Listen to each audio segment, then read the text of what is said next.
Yo, what up, Knicks Nation? Welcome back to another. I'm going to call this series the debrief, all right? Because we're going to be breaking everything down. So it's the debrief segment of the offseason. Last time I was joined by Andrew Claudio. Now I got my guy Jeff Johnson. You know, we're going to break everything down. We're going to talk about Yabusele. We're going to talk about Jordan Clarkson. We're going to talk about Mike Brown. We're going to get into all of it. So make sure to hit that thumbs up button for your boys. Subscribe to the channel if you haven't already done so. Make sure to support our sponsors, man. All right, we got a bunch of them. Make sure to go to KFTVshop.com. All right, go get some merch. We got the mural rocking today. Let's get into it. All right, Jeff. Man, it's been a little bit. It's been a little bit since we've spoken on air. But how you feeling, man? How you doing? I'm good, man. Enjoying the summer, getting ready for that Knicks Twitter day. It's going to be a really good time. Just sitting back, offering my commentary and just watching the madness that is NBA free agency ensue. So it's been an interesting past couple of months for sure. It has been an interesting past couple of months. The whole fiasco of who's going to be the coach. How come they didn't make a decision right after they fired Tom Thibodeau? Why is it taking so long? Plangate? Yeah, Plangate. Plangate. I like that. Plangate. It's like you can't, we can't just take time to do our due diligence to figure out who we want as the next head coach. I got people in my DMs telling me that Tibbs was this great and just criticizing what I said about Mike Brown, about how he's going to have an innovative offense, could be more ball movement, this, that, and the third. Come on, man. If you use your two eyes, you know it's good. The offense is going to be much different than what we just previously saw. But before we get to Mike Brown, man, we'll save that for the last topic. Yes, sir. Let's talk about some of the free agent moves that were done prior to the head coach being assigned. What do you think about Jordan Clarkson, man? I like it for the price that they got him for, veteran minimum, someone who could outscore the Knicks bench by himself the way they were going last season. A couple of the key aspects that I thought the Knicks were lacking, even when their offense was buzzing early on in the season, was that extra ball handler who can run an offense, who can drive, dribble, create, get their own shot. Mm-hmm. All of those capabilities on offense that you see other teams possess. That was one of the reasons why the Pacers were so formidable on offense, because they were running out there with 2 point guards or two creators in Nembhard and Halliburton. And they didn't have to be super elite at what they did. They just had to be able to keep the offense humming. Like, of course, Hallie's an elite creator, and Nembhard, he got the national spotlight. And you see what a lot of folks was saying about him. He is a very good player who shines in big moments. He's an excellent playoff performer and someone who can keep your offense going, create, play, make, do all those things while Hallie's on the bench or if Hallie's on the court. This is the type of thing you see that with J-Dub in the OKC. You see a lot of those different archetypes that are at play. The Knicks needed that. And I think getting that off the bench, somebody who could slot in with some of the other starters. Above all else, we talked about it, Alex. Lineup creativity, roster deployment, the way in which we create these different lineups are going to be paramount for this Knicks team. And I think Clarkson gives you a little bit more flexibility in your guard rotation, gives you that punch, gives you that sixth man of the year quality. I like him with Mike Brown because Mike Brown knows how to maximize those bench guys. Mm-hmm. You saw it with Malik Monk. I think he can do well with Jordan Clarkson. So I think it's something that was drastically needed. He's going to have a summit with Mike Breen.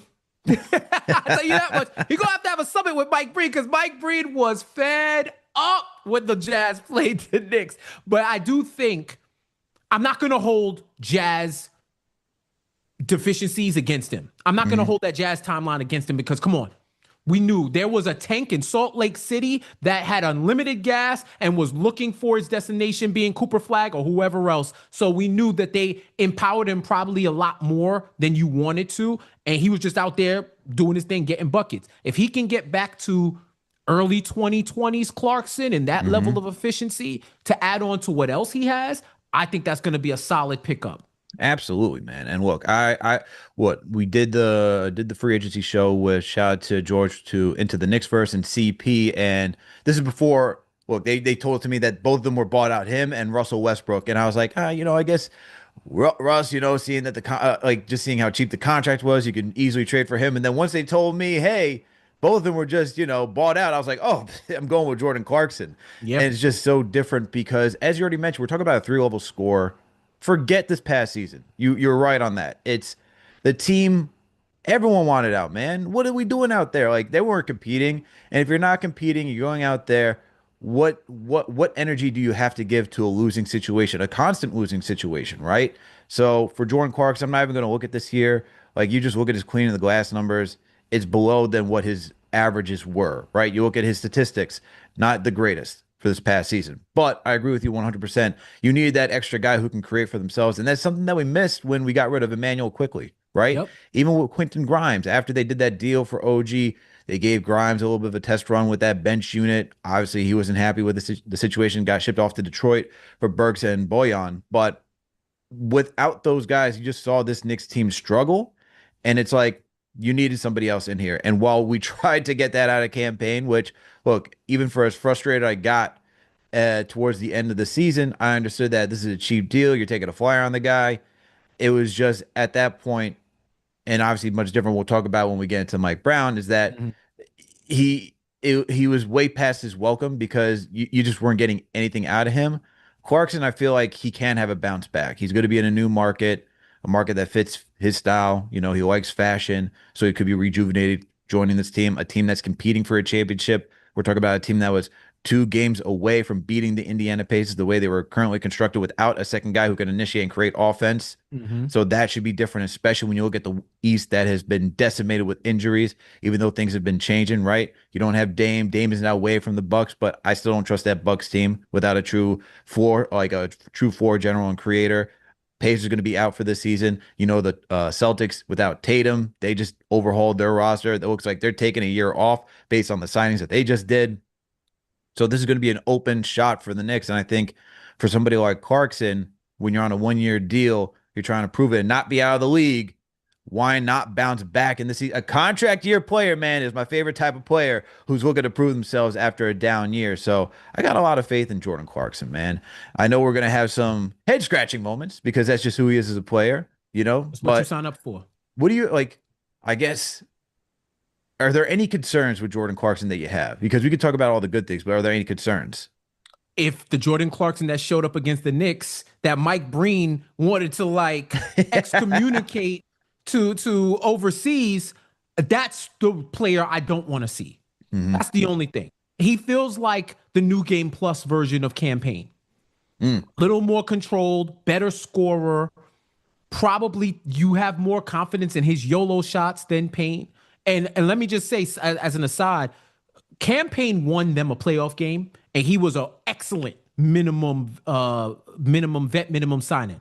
Excellent, excellent, excellent. For you got more than what you paid for with Campaign. He just ran out of gas. The Campaign force did not last past that game. He gave you the whole entirety. He emptied the clip of the Campaign force in that game 1 versus Detroit, and nothing was the same. So I gotta salute him for that.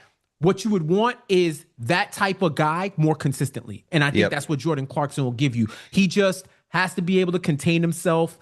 I would love to see that type of guard play next to Towns in those second unit lineups where he's not going full Carlton Banks Mm. for Bel Air High. That's what I'm kind of hoping for. But those are really my concerns. Or ultimately with any player that he's on a downward slope and he continues to regress. That the yada yada yada we're doing with Utah, it continues. That's Hmm. really the concern. But it's low risk, low reward because you signed him for the vet minimum. Right. So And if if someone else emerges, you slot him right in. for sure. And then think about it. It's like we're talking about the vet minimum. It's easily a contract that you can aggregate with something else. And look, to me, man, the way that the league is shaping with the new CBA, to me, and I haven't really said this yet on a show, I just feel like it's just the wealth distribution moving forward. Like I don't even think we're going to see like these crazy max contracts that we've had years prior where you saw like James Harden get like 250 or like all those. I think those are coming to an end. I think what we will see is more of what Jalen Brunson is earning, just Mm. because if you're trying to build out a roster, if you're going to take a large share of that cap, what's the team that's going to look like moving forward? And we're seeing that right now, right? And how many moves can you do when you're pressed up against that second apron? We're seeing that right now for the Knicks. They got, two decent signings as of right now, but I feel like we're about to see some wealth distribution based on the CBA. So based on that, I feel like you could still, based on that and what we're seeing with all these contracts where guys are signing for like vet mins or like like 5-6 million here. Hmm. It's an easy contract. I feel like you could move somewhere else or even aggregate it if you're trying to get something better in return. So as you mentioned, low risk, low reward type situation for Clarkson. I like it. I know people are going to talk about the defense. He's not a defensive guy. I feel like when you look at this team moving forward, you just got to go all in with what it is, which is just a heavily offensive team, and that you hope that Mike Brown can mask that or put some camouflage over with guys like OG, Bridges, Mitchell Robinson, Deuce McBride, and they're gonna have to rely strongly on those three guys for their top end defense. Right. How he's able to mix and match those things, I'm gonna be very curious to see how those lineups work. And look, even Yabusele is a good signing for defense too.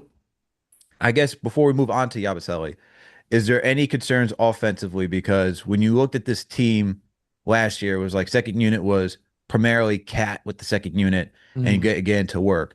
Are you afraid that one, Clarkson's going to take away from that and maybe like minimize Cat's, touches with that second unit? And I guess the second question is, I looked at Mikal Bridges as that guy who could have had the RJ Barrett role Right. as running with that second unit and giving him a lot more free reign to be on ball, be a creator, initiator. And I feel like if you have Clarkson, he's not just going to be playing little minutes. He's probably going to get some good minutes depending how the night goes. Are you worried about him just kind of being, I guess, locked into a certain role that we've already seen? Yeah, that's Mike Brown's problem, not mine. You know what I'm saying? Like that is what he is being hired to figure out. I do not have a fear that Cat is going to be limited in touches because something tells me Mike Brown is going to emphasize Cat Mm, in this offense. When they went through their hiring process, the offense and lineup substitutions, all of that, all of those main points that were the anti-Tipsy points were brought up. So it would shock me if he would be de-emphasized more than he was this season with hmm those second units. I think about a potential second unit like maybe it's Bridges, Cat, Clarkson, Yabusele, and Hart. mm, Right? interesting. You got three very good to great elite 3-point shooters. You've got Clarkson, who's streaky, and then you have Hart, who is Josh Hart. I think that's something that's solid. Like I think in that offense, you can make it a cat centric offense, and they're gonna have to guard somebody. They're gonna have to guard somebody in that offense. So I think whenever you add somebody like Jordan Clarkson, who has that 6 man of the year pedigree, hmm it can only be additive to your team. It's going to rely on the offensive schemes and the roster deployment to determine how much he's maximized. Maximization was one of my key focuses for this year. That was my buzzword. How are you going to get the most out of every single player? And if Mike Brown can do it, then everything else we're talking about is moot. Yeah, for sure. And look, if anyone's a little concerned about Jordan Clarkson, and some may say they say he's a Chuck, and look, that is not far from the truth. If you're worried about will he pass the rock, even in his down years, uh, and look, he's ranked in the 95th and 96th percentile, respectively, in years 2024, 25, and 23, 24 in those seasons. Uh, his assist percentage is in the 77th percentile and then 95th percentile. So, and the 95th percentile was in the 23, 24 season. So, this is a Mhm. guy who, while he's on the rock, is looking to move the rock as well. And we even saw that with his stats. He averaged 5 assists last season, and he's over three. And look, you could say, hey, how come he didn't average more assists? I would say go look at that Jazz team and you'll understand there's two parts to the assist, man. You got to pass the rock and someone's got to make it. So I would say go and take a look at that. But look, I'm very curious, as you said. This is Mike Brown's issue, to figure out defense and lineups and stuff of that nature. And those are very valid points, Jeff. So it's the Yeah. next station. Thank you all for tuning for another debrief. I'm calling this the debrief series once again. I'm with my guy Jeff Johnson on the other side. Make sure to hit that thumbs up button for your boys. Subscribe to the channel if you haven't already done so. All right. Make sure to check out our newsletter. We got people joining Shout out to Joe, who just joined the newsletter team. Shout out to Jalen, Remy, Jeff, Chris, all right, Omar. Those guys do a phenomenal job over there, putting out great work. And look, if you join the newsletter, you also get to know about the merch deals. You get to know about all the events like Knicks Twitter Day if you want to show up for that this Saturday. Okay, make sure to go buy your tickets at knickstwitter.com. That's why you join the newsletter, to stay up to date on all the things that are happening. All right, let's keep the show rolling. So, Yabusele, man. French. We love our French players, man. We love the French. We got the French connection. There's no doubt about that. Who's going to get into their baguette this season? All right, not the bag, but the baguette. And look, I like this signing a lot. I find it comical that we designate him as a center standing at 6'8", because as you know, we all know those weights, those heights, they are fabricated. They are, it is like adding on. And I can tell you, like, and this goes outside of professional. When I played football, I played wide receiver, right? I weighed like a buck 65. They put my weight down. I was like, they said 185. I was like, man, I do not weigh 185. The height's about right, 5'11", but like that, I do not weigh that. So look, they like to fabricate things, man. They like to fabricate things. So to me, I look at him as a power forward, but I think as you were alluding to, Jeff, he could play some small ball 5. How do you feel about this signing? Oh, I am inspired. Like, I know people was talking about, like, they're not hyped, they're not whatever over Mike Brown. I am inspired. I am hyped. We are so lit by having Yabusele, man. Like, I didn't think we had Yabusele money, first off. And it's inspiring to me that he had a chance to play with Jokic or play with the Knicks, and he chose the Knicks. Mm-hmm. That's huge. You could say it's about the conference. You could say it's about the role. I feel like his role would have been similar on the Nuggets as it would have been on the Knicks. He chose them. This is a guy who is excellent catch and shoot 3-point shooter. He attacks closeouts, shooting like 71% at the rim. He is like a spreadsheet superhero. 87% of his shots come from 3 or the rim. like I told my guy Sean with a W, I don't think he knows the French word for mid-range. It ain't happening. But this is someone who you get as a cat-like version of an offensive player who can attack the basket from the 3-point range, hits above the break threes. He hit above the break threes at a larger percentage than the Knicks as a team by like 3 or 4%. So this is a guy who can stretch the defense, who's strong, who's extremely strong, who can attack the rim, and he has a bag of moves around the rim too. That's why he was as effective as he was at the basket. The defense, it is what it is at this point. The way I look at the Knicks' current strategy is you're either excellent on both sides of the ball or excellent on one side. You can't be in this NBA, you cannot be on both sides of the ball. You either have to excel in one place or be very good in both. And I think the Knicks are over-indexing on offense, bringing in Mike Brown, who has his roots in defense, to be able to scheme a more modern NBA defense that can accentuate the skills of the lineups that he deploys. But with Yabusele, this is somebody, scoring relief was a key component that the Knicks needed, especially in them games against the Pacers a bit. If they had Clarkson and Yabusele, I do not think Detroit goes to 6 games. Yeah. I think that's a sweep. Yep. Okay. If they had that consistent scoring off the bench where when Detroit was mucking up the game and there was no such thing as a foul, there was no such thing as an illegal screen, I think you would have had the guys that would have been able to fight through it and come back when the rest of the team was getting stagnant. Like, ultimately, they out-talented them. But I think now you have the ability to outscore and out-talent your opponent on the offensive side. So with Yabusele, with Clarkson, they give this team the modern qualities that you would want: 3-point shooting, lineup interchangeability. It doesn't matter if you're switchable if you can't guard, right? But I think if you have effort, that matters more than anything. And if you're put in certain schemes that will enhance the best qualities you have on that side, I think that's all good. But you're getting somebody who can shoot and who brings a toughness. And I think that is something that was sorely missing from this team. I think they're tough in their own regard. I do think they're mentally tough, which is more important than being fake tough.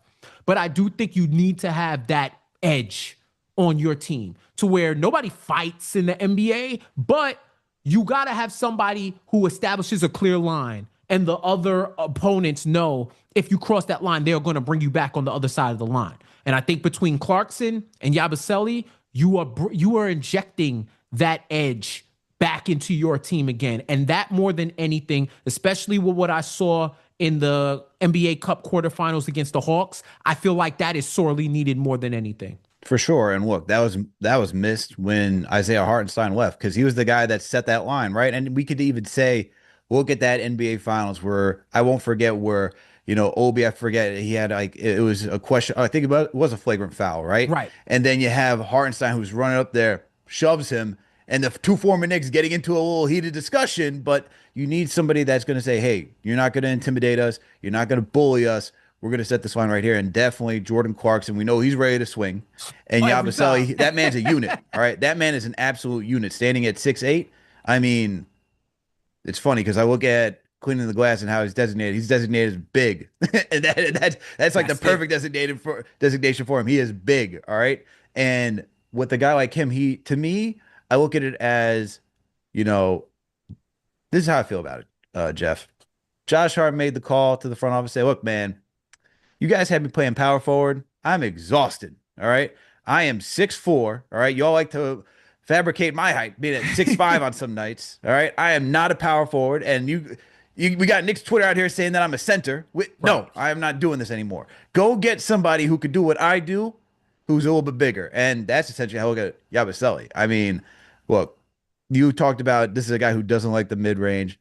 Damn, he's in the basement when it comes to these percentiles, man. He is not a guy who's going to shoot mid range. But when I look at finishing 71% of his shots around the rim, being the 65th percentile for a big, and then you're talking about all threes being in the 75th percentile, knocking 39% down.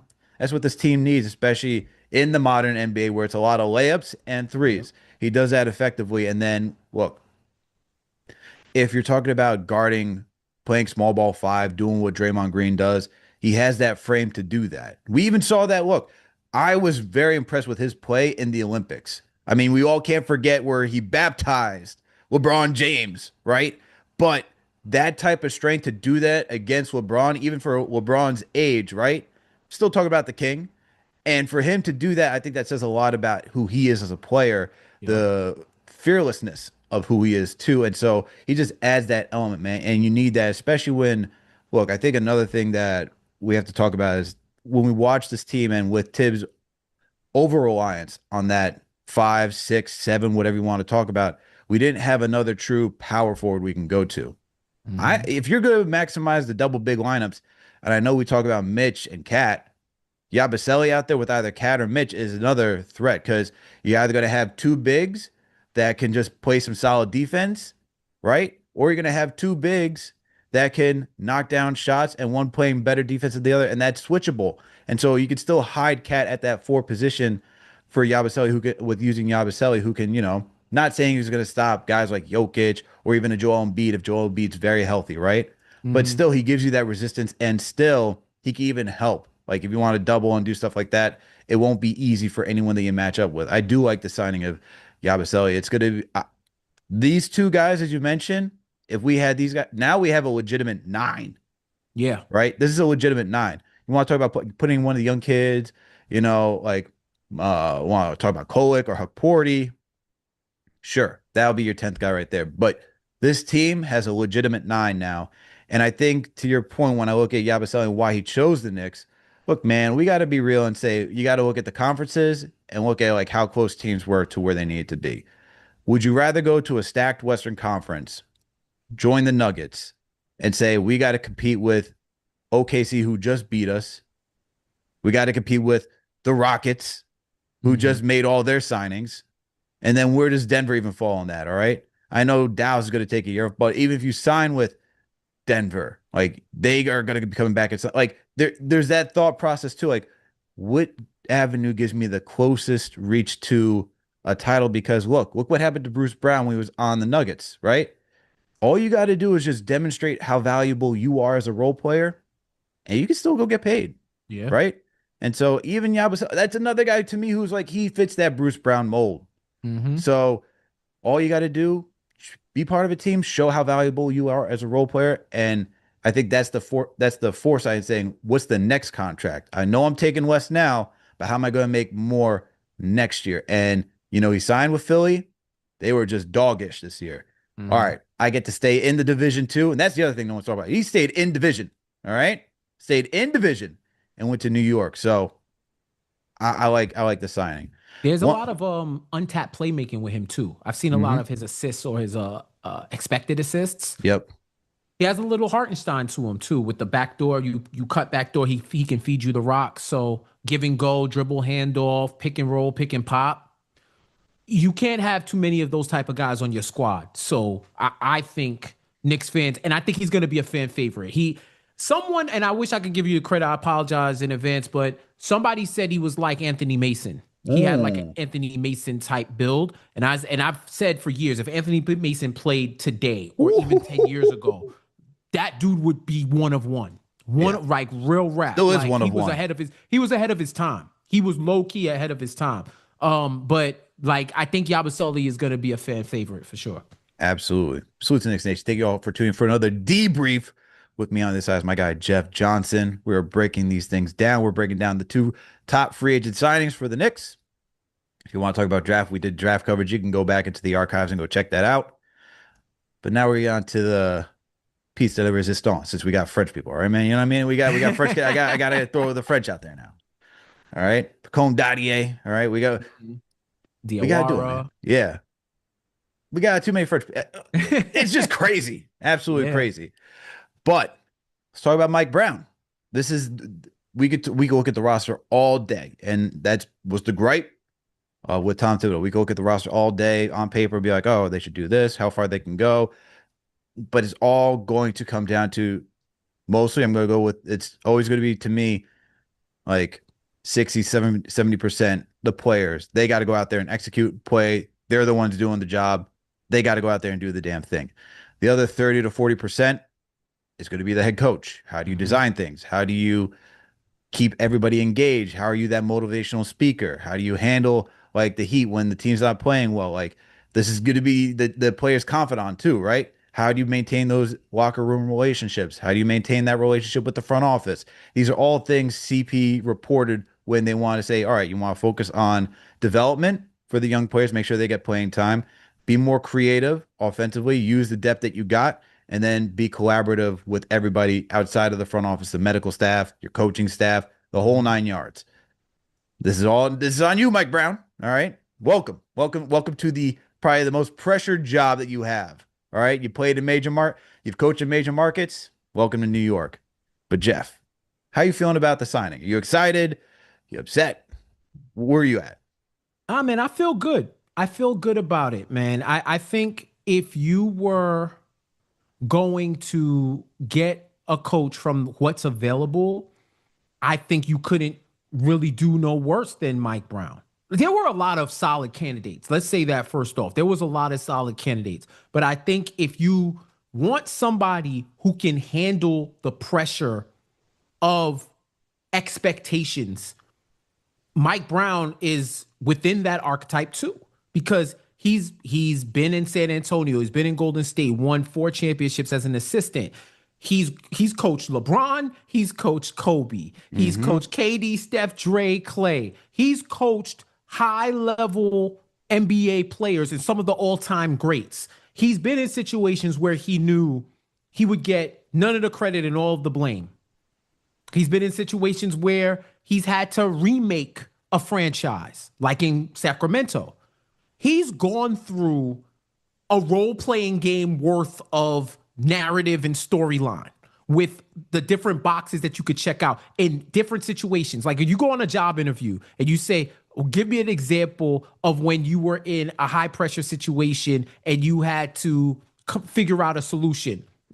He has like 6 or 7 or 8, 9, 10 examples of what he could give you. I think he's an accomplished coach. To me, if Tibbs was the Honda Civic, he's like the Acura RL right now. Wow. He's like the luxury version of the Honda line, where it's as reliable, but it has more innovation to it, more of the high level, to where, and shout out to John Macri, who wrote in his newsletter about the differences between Tibbs and Mike Brown, where, folks will get on here and say, oh, I don't see the difference between Tibbs and Mike Brown. The most dangerous question to ask a hot take artist is why? Because that one word will have their take crumbling like Rome did.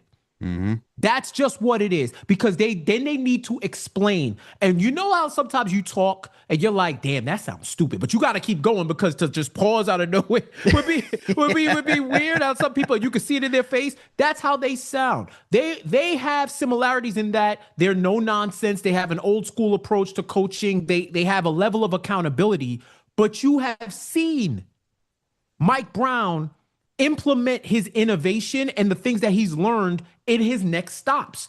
People's opinion of him in Cleveland are different in Golden State, are different in San Antonio, are different in Sacramento, because he's evolved with each stop. He told a story about how he was in a timeout and he wanted these guys to play defense in Sacramento, and he's getting on them. And I think Sabonis went to him, yeah, coach, we could do that, but what about that play we were practicing in practice for like 20 minutes that we haven't even run yet? And Mike Brown was like, you know what, DeMonte, you're right. You're right. I got you, but y'all got to play some defense for me. All right, coach, I got you. Then he proceeded to run that play like 20 times in the game. This is I don't think Tibbs would be as receptive to the same amount of feedback, the same level of feedback as we've seen and experienced. This is a guy who empowers his assistant coaches because that's what he was taught when he went to Kurzban. The things that he's seen, he's taken the best from and remixed it for his own style. That's what we were asking for. I don't know what your key characteristics were, Alex, but for me, it was somebody who could connect with the players on a human level and bring a locker room culture. Yep. Innovation, adaptability, and creativity with the way you distribute your lineups, with the way you use your bench and develop these players. Because of this CBA, you have to develop these future players. You got to hit on the rookies. You got to hit on these fringe level stars and these second rounders, because otherwise in a few years, you got to remake your whole roster. So you need somebody who's going to come in and cultivate this future generation while being more adaptable by making the in-game adjustments and doing all of that. This is what I wanted in just a more modern offensive coach.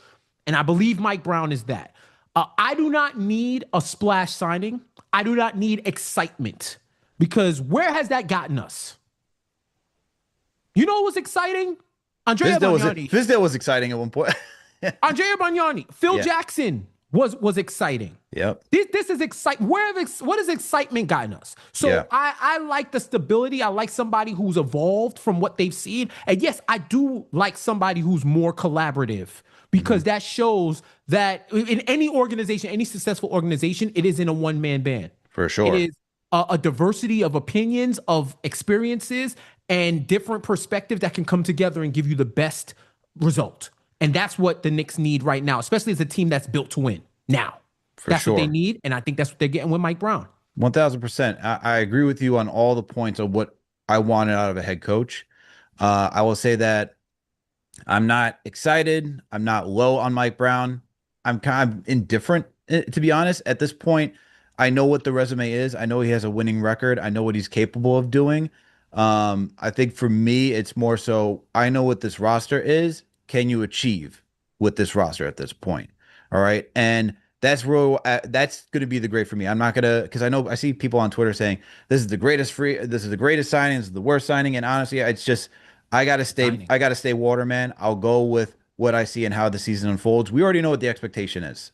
All right. And the front office made it loud and clear when they said their sights are on winning and a championship. They clearly said Tibbs couldn't do it. When you put those in words on paper, you're saying the guy that we currently have in place is not capable of doing it. So that means the next guy that you're hiring, you damn well have to believe that he's capable of doing it. And so that's the challenge for Mike Brown now. It's not, oh, well, he continued what Tibbs did and we were still successful. And they're like, you got to bring us very close. All right. You got to bring us very close. And if not that, win it. I know saying he has to win. saying someone has to win you a championship, it to me is like it's too hyperbolic because we don't know how a season will unfold. We don't know about Exactly. injuries. We don't know about changes. We don't know about the surprises, which is an young coming player that we don't know about. Like all of these happen during the season, so I can't say he will get us to a championship. The demand is that you bring us close, and then at that point, it's where the chips may lay. That's how I look at it as. So for me, I want to see that. But to all your points, I think he can do that. I'm expecting all of that out of this team. He does have a big challenge. This team is not a defensive stalwart. All right. And I still like, as the old adage is, defenses win championships. That is very true. And this game is more predicated about putting the ball in the hoop. So I know what he did out in Sacramento. I expect that to happen here, where we have constant ball movement, the rock moving, flying left to right, multiple actions, all those things. I'm expecting all of that for this team. For me, it just comes down to like where, like how, I guess it's difficult to say because I can't say I expect the championship. I can't say what I expect. It's just how do you get there? And like, what's your process of getting there? Because I feel like when we watched Tom Thibodeau coach these teams, the means of getting to where the destination was, in the words of CP, it wasn't pretty, but it was gritty. And it's like, I don't need like gritty on some nights is great, but you got to make it easy, man. You have to make it easy. And you could bring up that postseason where every single game was just a rock fight. It was grinding gears. And at some point, like when you're watching the Knicks get there, and even when the rebuttal is like, you shouldn't have fired Tibbs, they're only 2 games away from a championship. It's like, dude, we had to watch this team struggle, like come from behind victories, like blowing leads. That's not a success for winning. You're playing, it's too much of a gamble to get there. And while they did make the ECF, and the last time they did was in 25 years, Mm-hmm. it's got to be easier than what we just saw. And so that's the one thing I will expect out of Mike Brown. Can you make the season easier for this team? Because I feel like when you watch what OKC does, it felt easy for them. When I watched what the Pacers did, it looked easy. They put up a lot of points, but their practice stayed the same, right? I think the second thing, as I'm talking about these two teams, especially the ones that were in the NBA Finals, I need to see an identity. I need to know what this team is from the opening of the season. I have to, like, within those first 10, 20 games, I have to have an idea of, all right, this is the style of basketball we are. This is what we're winning into. And I know that not only do the fans know, but the players clearly know because they're executing it on a night to night basis, right? So two things that I need to see. It has to be easier for the players during the regular season. I'm not saying load management and all those things. It just has to be easier. Like you cannot, there's no way, even in life, Jeff, you know this. You can't be grinding all night. You got to have some nights that are easier than others. The Right. nights against the Hornets should be easy. It should not be a rock fight. Right. Okay. When it's time to step up and you're like, all right, we're playing a top team tonight, fellas. This is going to be a challenging battle. We are going against OKC now. If that's a rock fight, then so be it. That's a challenging team. I'm expecting it. But it's got to be easy on some nights. I got to know what the team looks like, man. Those are the two Yeah. big things. I love your point about the identity because I think that was lacking, to say the least. But you know what? That their identity was inconsistency. That That's was what we their got. identity. That was their identity. And I thought they would overcome it. And in the end, the inconsistency got them. But to your point about we need more wins where it wasn't gritty, but it was pretty. That's the wins that we need next Hmm. year. We need pretty wins. We need blowouts. We need laughers. Because if the Knicks have to grind for every single win, then to me, that shows that there's a clear issue because there's no separation between your Hmm. team and the next team. You can't be close to every team because Right. then you're mediocre. And think about it. We were third, and it felt like we were so far away from the two teams at the top, but we were much closer to even the teams that were in the basement. I was like, how are we close to these teams? And I get talent wise, we were far, but production wise on the court, it felt like we were a lot closer. And that's why Exactly. when you watch the team, and it's like, even what you point out, what you want from a head coach, you felt the angst amongst the fan base, and not everybody, but you felt it. We're all saying the same things what we wanted to see, and that's why it was kind of like a hate watch. Like we're all tuning in, but it felt like a hate watch. It's like, all right, Yeah. everyone's expecting the inevitable. Like, all right, we're gonna lose to Boston, then we do the unthinkable, and then we lose to the Pacers. But it was like all right, we just watched 82 games. Nothing was easy. We are inconsistent as hell. There's too many boneheaded plays, too much ISO heroism for this. And that's the thing that also has to change. But that's it, man. Those are the big things. Are there any concerns, though? Because I know we're about to wrap up, man. Any concerns from Mike about Mike Brown? I mean, we could talk about what we expect out of him, but are there any concerns? Other than the worst case scenario, it doesn't click. He loses the locker room. It's just super turmoil, which I don't think is going to happen because I think Mike Brown is one of those guys who's commanded respect throughout the league from even the highest level of players. So I don't expect that. And this is another instance where Jalen Brunson has to earn the C on his chest and bring his team together, and he has to buy in from day one. So I think if the team moves as if he moves, then there's a heavy responsibility on his head to ensure that folks fall in line. That's first off. I think my concerns are I know that there was some talk about Mike Brown being rigid and the whole Keon Ellis situation where he was just fed up with the way Ellis was playing D and wasn't going to play him. And when people were like, yo, you got to play this guy. Like, even there was points where I think one time they played the Knicks and I was like, why is this dude not playing? Whatever, you know? Mm-hmm. But I hope he's able to learn from those instances and apply it in this next role. I don't think he would have got the role if that level of rigidity was still visible Mm-hmm. in the interviews and all of that. I think this is pretty much a yo, man, we got to get with the times. We got to get more modern. We have to have people who are lock in step with us in the front office. Like, yes, there's room to disagree and do all of that. But if we come to a consensus decision on something, each and every person, from the analytics person to the training staff to the head coach to the president, have to give maximum effort into ensuring that this objective is achieved. Mm-hmm. That is what needs to happen. And if we're not getting that, then we're not going to meet our ultimate goal. So I think if that doesn't happen, then the folks who are saying, well, why did we get rid of Tibbs if we were going to hire this guy will be right. So that's probably my main concern. I am concerned for the national media complex that they won't have anything else to discuss now that the Knicks have Swamp as a head coach, as if exploring every option is wrong. I believe it's only wrong when the Knicks do it. And I have a mild take, Alex, that I feel like a lot of the same people who say that it is abnormal for the Knicks to interview coaches that already have jobs. They're the same people who are insecure because when they got jobs, they think they were the number one option, but they don't know if they were the number one option. Wow. It could have been 2, 3, or 4. And there's nothing wrong with it because at the end of the day, you got the job because you were one of the top candidates that they were comfortable offering the position. We got the reporting that Mike Brown was part of the plan A if they couldn't get Udoka, if they couldn't get Jason Kidd. I don't think that's a bad class to be in. I think, as this platform has reported, Dawn Staley was a consideration, right? As this platform reported, Mike Brown was all but locked up 13 hours before it was announced or it broke, right? You see the caliber of the talent that they interviewed, along with Borrego, along with Mike Nori. You see that the level of talent and coaching that they wanted to interview in order to get the position.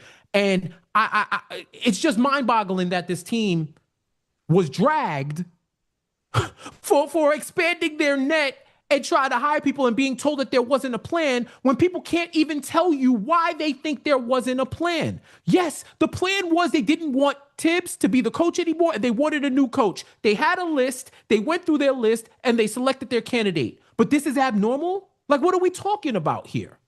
What are we talking about here? So now y'all got to talk about basketball until you find the next Knicks clickery to talk about. Knicks clickery. I like that. By the way, I don't know how in one sentence, in 2 sentences, I might say, you actually slapped them across the face and then served them with flowers at the same time.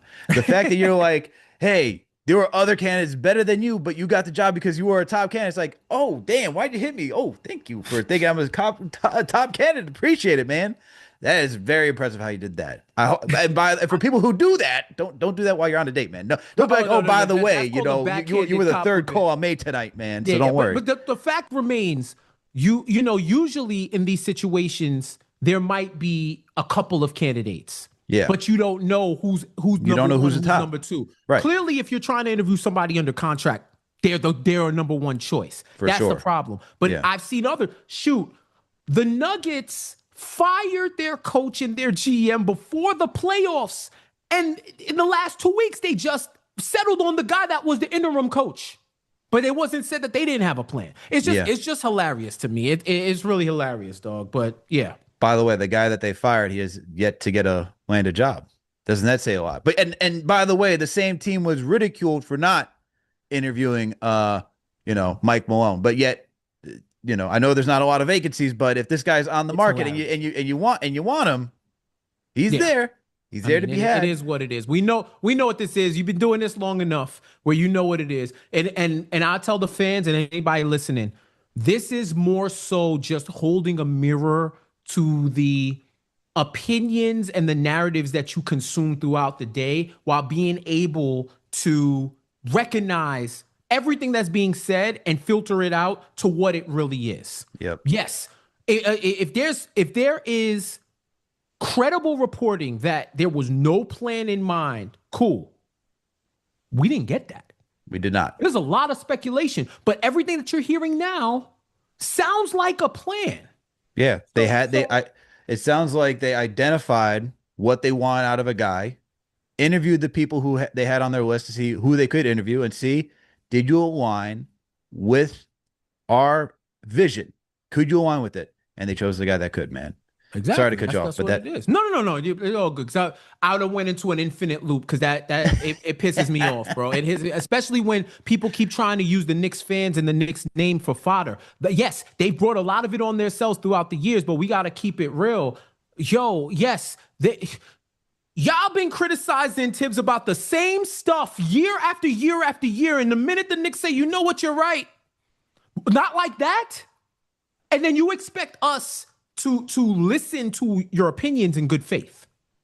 This is why I'm thankful for the platforms that we have and for people like us that appear on larger platforms to be able to bring the nuance and the context to the conversation and just another side so that it can really be balanced. Like, yes, I understand y'all need these clicks, y'all need these views, y'all got to get y'all takes off. And this along with the Cowboys are probably the two instant offense takes that you can put out there to get an immediate reaction.